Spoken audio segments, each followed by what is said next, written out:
आइ हम सब पितराइन खाय आयल छे। पितराइन में नोत पड़ल है और मिथिला में बहुत पहले से पितर और पितराइन के खुआल जाय छे।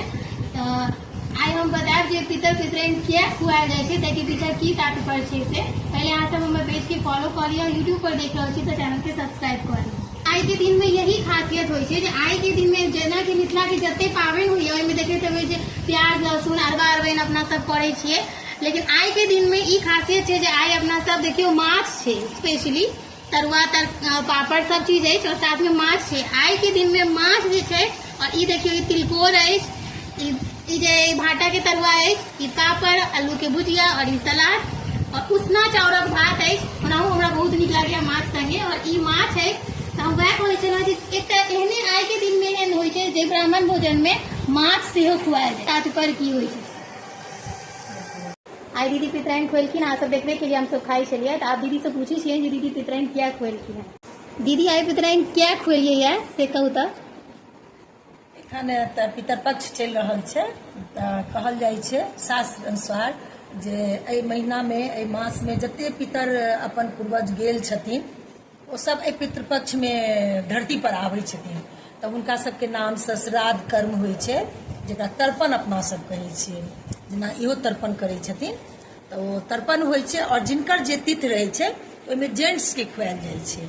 लेकिन ई जितिया व्रत जे होइया तकर जे नहा खा होइ छै, जे दिन माछ और मड़ुआ होइ छै, ओहि दिन एकटा मात्र एकटा एहन दिन छै जे ई महिला के लेल छै और एहिमे महिला नोथारी रहै छथिन। एहिमे जिनकर तिथि पड़लनि तऽ सेहो आ नहि पड़लनि तैयो एहिमे आइ पितराइन खायल जाइ छै। तऽ व्रतधारी खुअबै छथिन और खुअबै केकरा छथिन?